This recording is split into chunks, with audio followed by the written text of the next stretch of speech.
بسم الله الرحمن الرحيم. السلام عليكم ورحمة الله وبركاته. الحمد لله رب العالمين، وبه نستعين على أمور الدنيا والدين، والصلاة والسلام على أشرف الأنبياء والمرسلين نبينا محمد وعلى آله وصحبه أجمعين. أما بعد. Kita panjatkan puji dan syukur hanya untuk Allah Subhanahu wa ta'ala yang dengan nikmat dan karunia-Nya kita bisa melanjutkan pelajaran tafsir As-Sa'di. Kita mohon kepada Allah agar kita ditambahkan ilmu yang bermanfaat, dan buah dari ilmu yang bermanfaat itu adalah amal yang diterima di sisi Allah Subhanahu wa ta'ala. Amin ya rabbal alamin. Berikutnya salawat beriring salam semoga tetap tercurahkan untuk Nabi yang mulia, Nabi kita Muhammad sallallahu alaihi wasallam, serta keluarga beliau dan para sahabatnya sekalian. Ma'asyiral muslimin wal muslimat rahimakumullah. Kita sudah sampai pada ayat 99 Suratul Baqarah.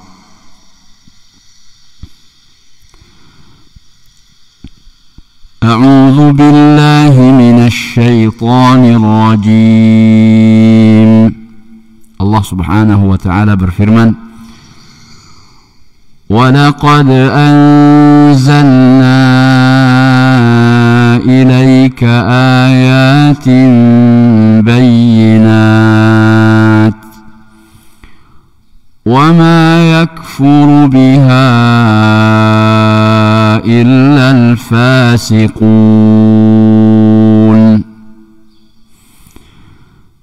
أوكلما عاهدوا عهدا نبذه فريق منهم بل أكثرهم لا يؤمنون.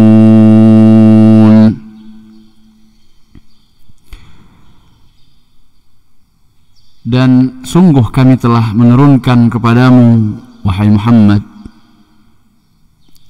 ayat-ayat penjelas, ayat-ayat yang sangat jelas,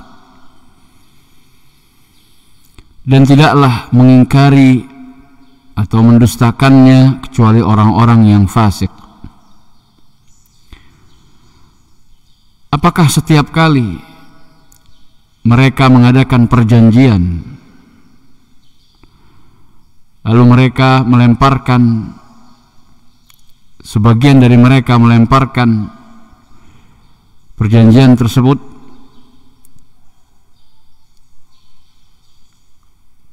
sungguhnya kebanyakan di antara mereka tidak beriman. Dua ayat ini insyaallah akan kita bacakan tafsir As-Sa'di tentang apa yang dilakukan oleh orang-orang Bani Israel.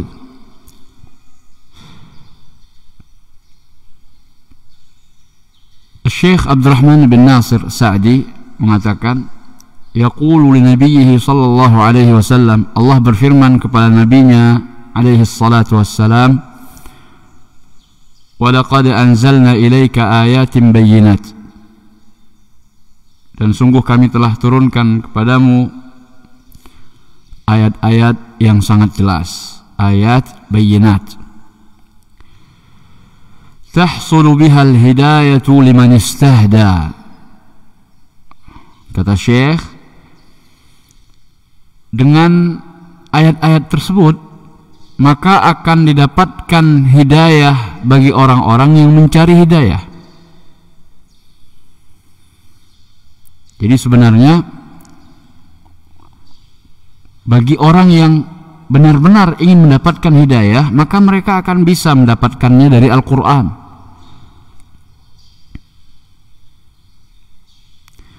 Limadha? Lianna Al-Quran huda, karena Al-Quran itu petunjuk.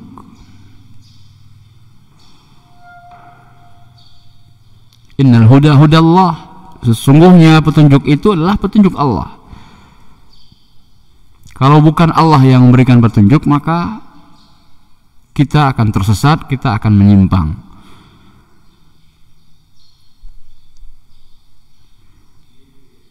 Maka yang penting adalah keinginan dan kemauan yang kuat dari kita sebagai seorang hamba untuk mendapatkan petunjuk. Kita benar-benar mencari petunjuk, maka bisa kita dapatkan melalui Al-Quran. Tahsulu bihal hidayatu liman istahda. Istahda, orang yang mencari dan menuntut untuk mendapatkan petunjuk. Jadi kalau benar-benar ingin dapat petunjuk, ya dari Al-Quran. Wa iqamatul hujjati ala man anad. Dan dalam Al-Quran tersebut atau ayat-ayat tadi juga merupakan penegakan hujjah kepada orang-orang yang keras kepala, yang menentang, yang mengingkari, yang mendustakan. Jadi ayat-ayat yang diturunkan kepada Nabi SAW sudah sangat jelas sekali. Maka imma orang yang benar-benar mencari petunjuk akan mendapatkan petunjuk yang dia inginkan, atau orang yang keras kepala yang menentang, maka itu adalah sebagai hujjah, sebagai bukti kalau dia memang pantas untuk mendapatkan hukuman. Sudah disampaikan dengan keterangan yang sangat jelas, lailuha kanahariha, malamnya seperti siang. Itu gambaran betapa jelasnya petunjuk kebenaran, tapi tidak mau diimani. Ini orang-orang yang ngeyel, orang-orang yang keras kepala. Seperti dari jauh kelihatannya itu kambing atau burung, karena warnanya agak hitam begitu. Bisa jadi gagak, ya, burung gagak. Semakin dekat ternyata kambing.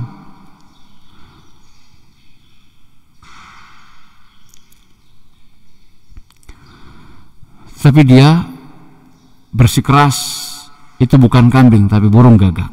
Padahal nggak terbang, ya. Kalau terbang burung gagak.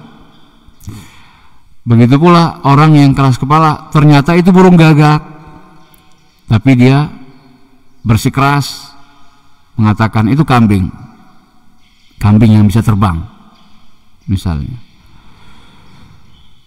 Ya, ini contoh keras kepalanya seorang manusia ketika mendapatkan kebenaran. Sudah jelas dan nyata petunjuk di hadapan matanya, tetapi tidak mau dia ikuti. Maka petunjuk atau kebenaran itu bersifat sebagai penegakan hujjah kepadanya. Wahia fil wuduhi wad dalalati 'ala al-haqqi qad balagat mablaghan 'azima. Dan ayat-ayat tersebut, wahyu yang diturunkan kepada Nabi Muhammad SAW, itu dari sisi kejelasan dan penunjukan terhadap atau kepada kebenaran telah mencapai pencapaian yang sangat agung. Tidak ada yang lebih jelas daripada ayat-ayat Al-Quran. Tidak ada yang lebih terang mengenai petunjuk, mengenai kebenaran daripada ayat-ayat Al-Quran. Wa wasalat ila halatin la yamtani'u min qabuliha illa man fasaqa an amrillah, dan mencapai sebuah keadaan di mana tidak ada orang yang menolak kebenarannya atau terhalang dari menerima kebenaran tersebut kecuali orang-orang yang keluar dari perintah Allah, orang yang fasik. Wa kharaja an ta'atillah, atau orang yang enggan untuk mentaati Allah, orang yang tidak mau taat kepada Allah. Wastakbara ghayat at-takabbur, atau orang yang menyombongkan diri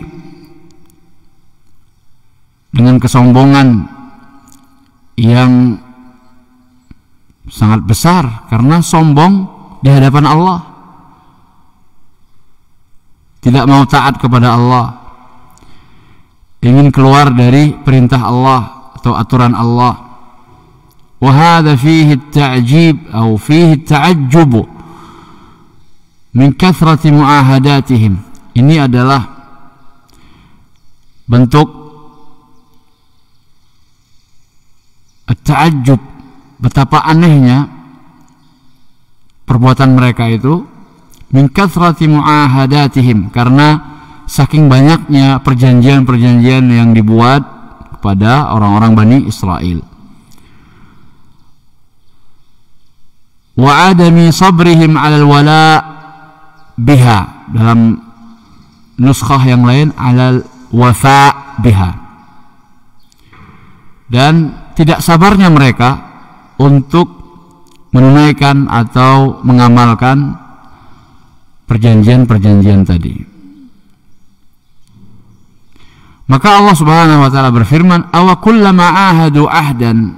Apakah setiap kali mereka mengadakan perjanjian, diambil dari mereka perjanjian, nabadahu fariqum minhum, maka sebagian dari mereka melemparkan perjanjian tadi, seakan-akan mereka tidak tahu,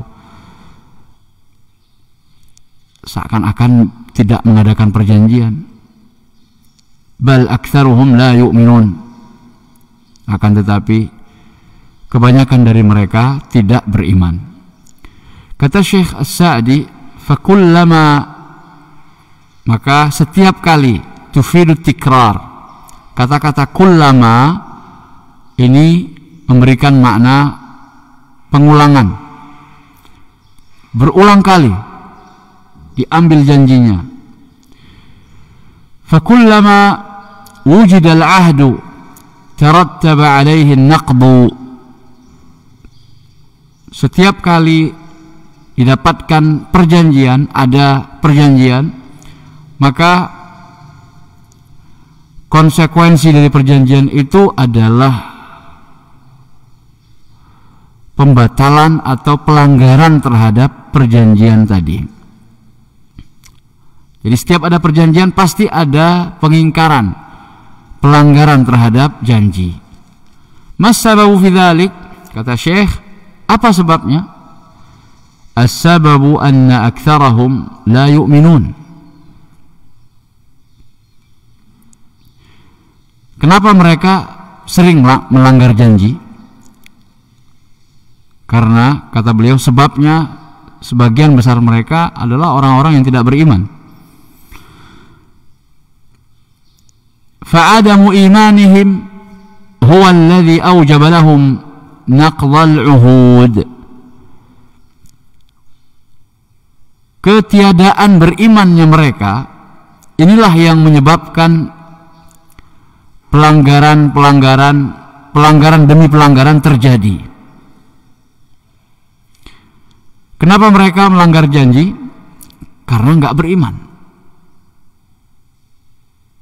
Walau sadaqa imanuhum lakanu mithla man qala Allah fihim minal mu'minina rijalun sadaqu ma ahadullah alaih. Kalau benar iman mereka, maka mereka pasti seperti yang Allah firmankan. Di antara orang-orang yang beriman, rijalun, ada orang-orang yang sadaqu ma'ahadullah alaih, yang menepati janji mereka pada Allah. Seperti kisah seorang Arab Baduy datang kepada Nabi SAW, minta izin untuk ikut berjihad dengan Rasul SAW, untuk jihad bersama Rasul SAW. Maka Rasul SAW menanyakan, atashhad an la ilaha illallah, apakah engkau bersaksi la ilaha illallah, wa anni Rasulullah, dan aku adalah utusan Allah. Kemudian dia pun bersaksi, menyatakan persaksiannya. Al-Zahir, yang lebih jelas di sini adalah orang Arab Badui tersebut sudah beriman atau sudah masuk Islam sebelumnya, namun ditanya oleh Rasul untuk lebih menguatkan dan menegaskan. Lalu dia pun mengucapkan kembali syahadat, lalu ikut berperang bersama Nabi SAW. Dan tatkala kaum muslimin mendapatkan kemenangan, maka Rasul SAW membagi rampasan perang, membagi harta rampasan perang, ghanimah. Kemudian dia pun mendapatkan bagian, orang Arab Badui tersebut. Bagiannya diberikan atau diserahkan kepadanya. Lalu dia responnya apa? Mahadha, ini bagianmu. Apa ini? Ini bagianmu. Laisa lihadha adinu dinallah, atau attabi'uk, atau kama qal. Perkataan yang serupa itu. Bukan ini tujuan aku masuk Islam. Bukan ini tujuan aku berjihad fisabilillah. Tetapi yang aku inginkan, atamanna, yang aku angan-angankan adalah panah ini masuk ke sini. Maksudnya mati syahid. Yang dia inginkan mati syahid, syahadah. Karena begitu besarnya keutamaan, fadilah orang-orang yang mati syahid di jalan Allah. Maka orang Arab Badui ini dengan kepolosan dan keluguannya, karena harta rampasan perang itu hak, halal,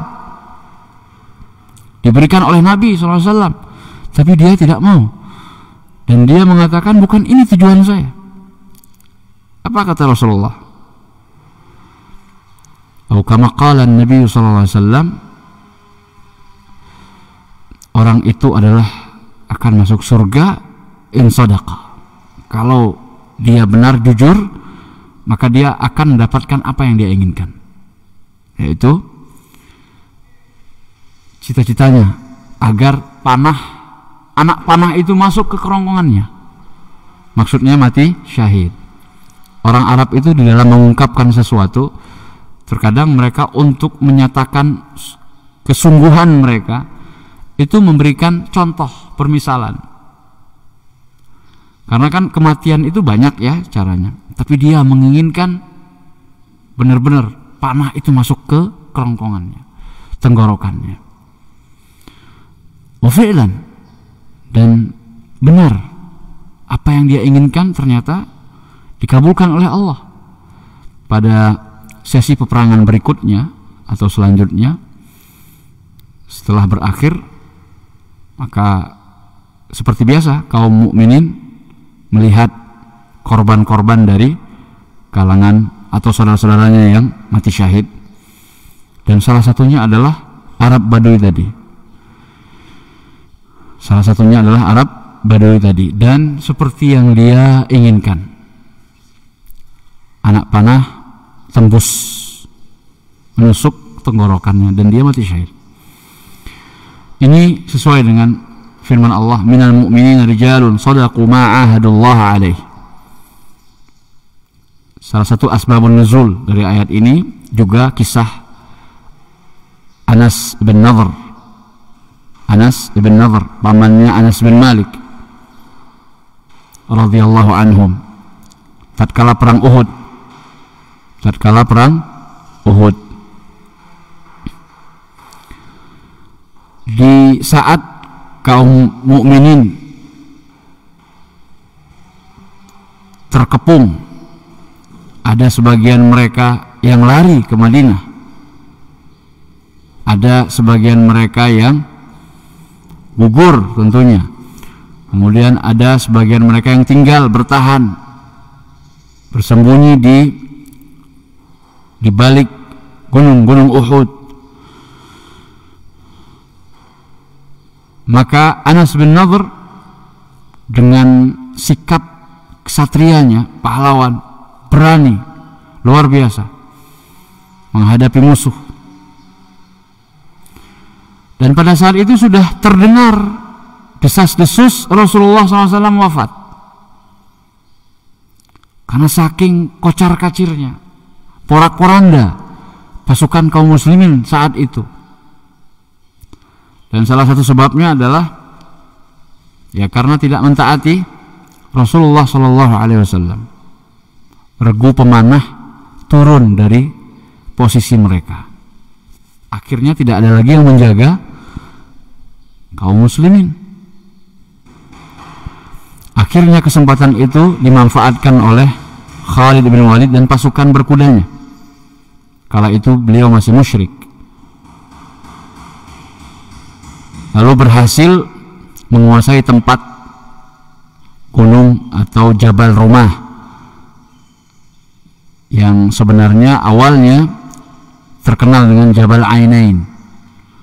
Tapi ketika Rasulullah memposisikan regu pemanah di situ, akhirnya disebut-sebut sebagai Jabal Rumah. Jabal Rumah, rumah jamak dari kata rami, para pemanah. Jadi gunung kecil tempat diposisikannya regu pemanah kaum mukminin oleh Rasulullah Shallallahu Alaihi Wasallam. Itu posisi yang strategis. Akhirnya karena tidak ada lagi yang menjaga, akhirnya bisa dikuasai oleh kaum musyrikin. Maka di sesi yang kedua, di perang Uhud, keadaan berbalik. Yang awalnya kaum mukminin menang, ternyata berbalik, kaum musyrikin yang menguasai keadaan. Di saat itulah banyak orang yang gugur sebagai syahid, termasuk paman Nabi SAW, Hamzah bin Abdul Muttalib. Nah, di saat-saat seperti itu muncul desas-desus Nabi SAW wafat. Itu yang membuat kaum muslimin lari ke Madinah. Rasul wafat, padahal mereka tahun yang lalu baru merasakan kemenangan perang Badar. Seakan tidak percaya, tetapi itulah isunya. Rasul wafat, antara sedih, bingung, keadaan juga seperti itu, mereka akhirnya yang terkepung, maka ada yang lari. Nah, Anas bin Nadhr, salah seorang sahabat yang ketika itu bertahan. Ketika beliau maju,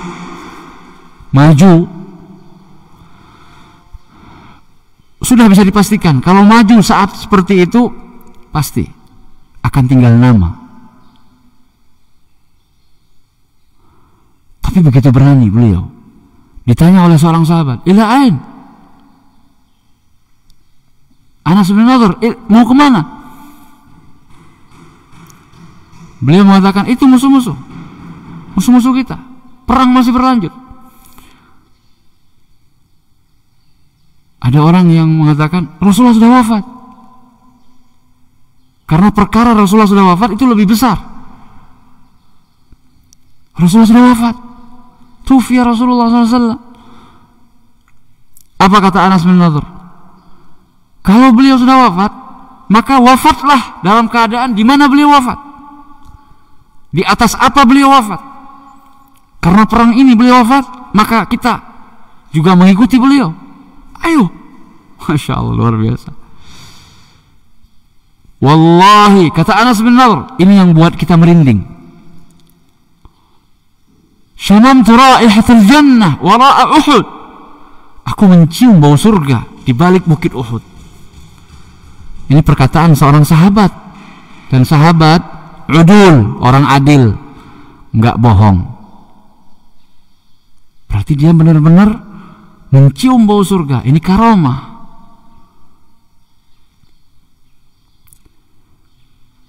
Akhirnya apa? Beliau memang benar-benar ya berjanji dan memang berangan-angan ingin mati sebagaimana matinya Rasulullah SAW. Karena pada waktu itu nggak jelas beritanya. Anas bin Nadhr juga nggak tahu. Tapi mendengar ada informasi Rasulullah wafat, maka beliau justru menyemangati sahabat-sahabatnya yang lain.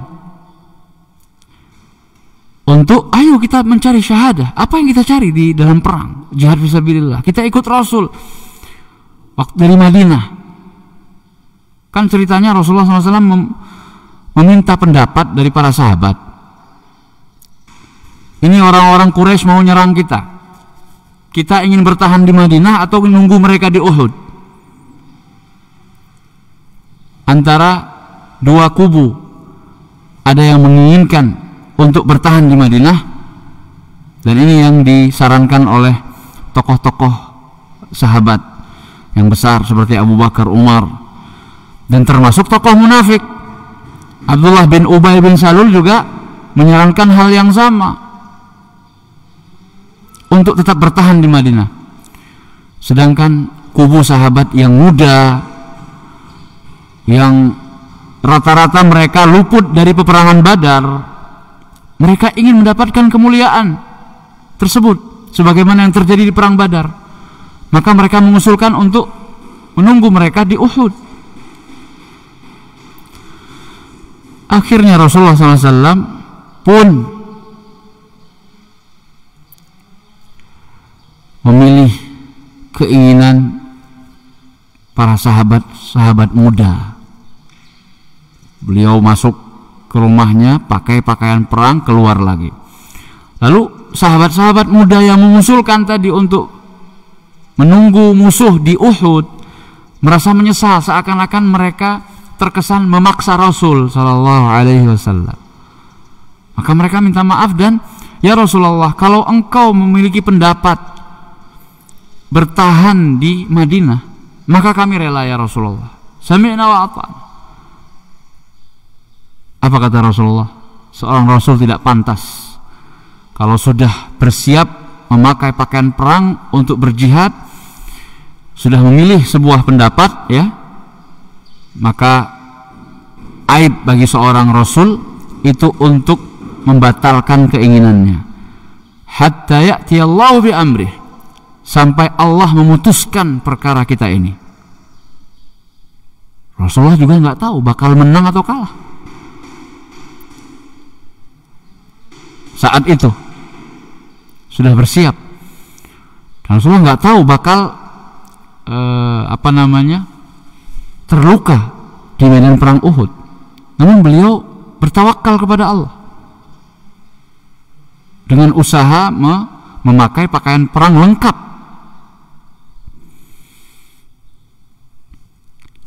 Maka Anas bin Nadhr, kita kembali ke firman Allah, minal mu'minin rijalun sadaqu ma'ahadullah alaih.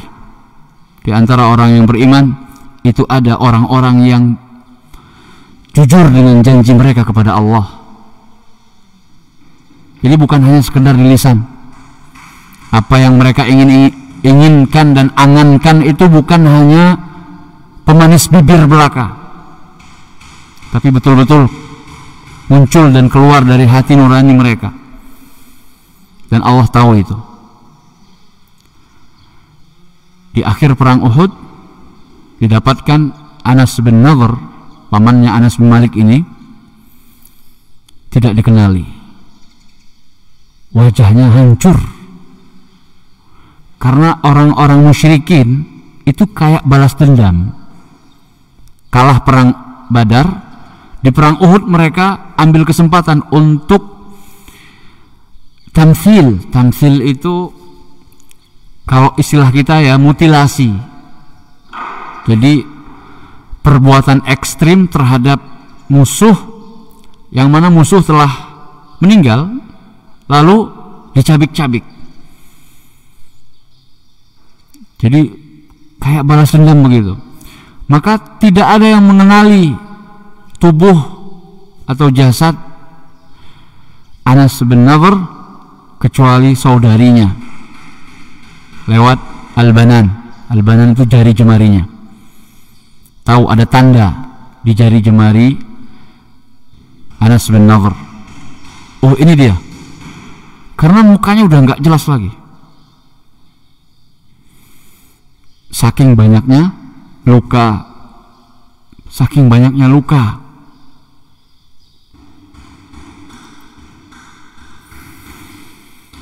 Inilah orang-orang yang jujur terhadap apa yang mereka janjikan kepada Allah Subhanahu wa ta'ala. Pelajarannya apa? Jangan jadi seperti orang yang suka melanggar janji. Siapa mereka? Umat sebelum kita. Ada yang suka melanggar janji, Bani Israel. Ini fakta dan sejarah. Melanggar janji, bahkan sampai sekarang. Perjanjian, perdamaian dibuat, ya, perdamaian demi perdamaian diadakan dengan berganti-ganti mediator. Tapi sampai sekarang, kenapa? Karena dilanggar terus oleh mereka. Kaum muslimin tertindas terus. Sedikit demi sedikit tanah-tanah mereka dicaplok. Kaum muslimin diusir dari tanah mereka, tanah kelahiran mereka sendiri. Kenapa tidak tercapai perdamaian? Karena dilanggar terus. Perjanjian demi perjanjian dibuat, tapi untuk dilanggar. Ini ciri atau sifat dari orang-orang Bani Israel dulu dan sekarang. Aw kullama ahadu ahdan nabadahu fariqun minhum bal aktsaruhum la yu'minun. Jadi yang menyebabkan mereka suka membatalkan atau melanggar perjanjian karena mereka tidak beriman. Maka begitulah hukum dan status orang munafik yang asli. Ketika mereka suka melanggar perjanjian, orang-orang mukmin, orang Islam yang suka melanggar janji itu kan disifati dengan sifat munafik. Ada ciri-ciri kemunafikan dalam diri orang-orang yang beriman. Jadi kita sebagai mukmin, sebagai muslim tidak boleh aman dari sifat-sifat kemunafikan. Walaupun kita tidak boleh juga memvonis saudara kita muslim, mukmin hanya gara-gara satu atau dua ciri dari ciri-ciri kemunafikan. Ayatul munafik salatah. Idza haddatsa kadzab. Ciri-ciri orang munafik itu ada 3. Ini yang paling jelas, paling mudah untuk diidentifikasi pada diri orang beriman. Kalau ada salah satu dari 3 ciri ini, maka ada sifat-sifat kemunafikan dalam dirinya. Oleh karena itu jangan merasa aman. Kalau berbicara bohong, suka bohong. Kemudian idza wa'ada akhlaf, kalau berjanji suka melanggar. Wa idza tumina khan, kalau diberi amanah dia khianati. Nah, salah satu saja ada, maka seseorang disifati dengan adanya ciri-ciri kemunafikan di dalam dirinya. Namun tidak boleh untuk dijadikan sebagai alasan memvonis saudara kita sebagai munafik. Inilah perbedaan antara hukum perbuatan dengan hukum orangnya, menghukumi perbuatannya. Berbeda dengan menghukumi orangnya. Tidak boleh serta-merta kita katakan, hei munafik, kepada saudara-saudara kita yang beriman. Tapi peringatkan mereka, termasuk diri kita juga, bahwa tidak ada yang bisa menjamin kita dari sifat-sifat kemunafikan. Semua kita berusaha untuk tidak menyerupai atau tidak bersifat dengan sifat-sifat orang munafik. Begitu pula dari ayat-ayat ini kita belajar bagaimana caranya supaya kita tidak menyerupai umat sebelum kita dalam hal sukanya mereka melanggar janji. Ya, termasuk perjanjian adalah surat pernyataan yang kita buat ketika kita memasuki sebuah instansi atau sebuah lembaga pendidikan, ketika kita belajar atau bekerja, ada kesepakatan-kesepakatan yang dibuat, maka usahakan untuk dilaksanakan dengan sebaik-baiknya. Jangan sampai kita mudah dan suka melanggar perjanjian atau kesepakatan yang telah dibuat. Demikian, mudah-mudahan bermanfaat. Mohon maaf atas segala kekurangan. Kita akhiri dengan membaca doa kafaratul majlis. Subhanakallahumma bihamdik, asyhadu an la ilaha illa anta, astaghfiruka wa atubu ilaik. Allahumma salli wa sallim wa barik ala nabiyyina Muhammad wa ala alihi wa sahbihi wa man tabi'ahum bi ihsanin ila yaumiddin. Wa akhiru da'wana alhamdulillahi rabbil alamin. Assalamualaikum warahmatullahi wabarakatuh.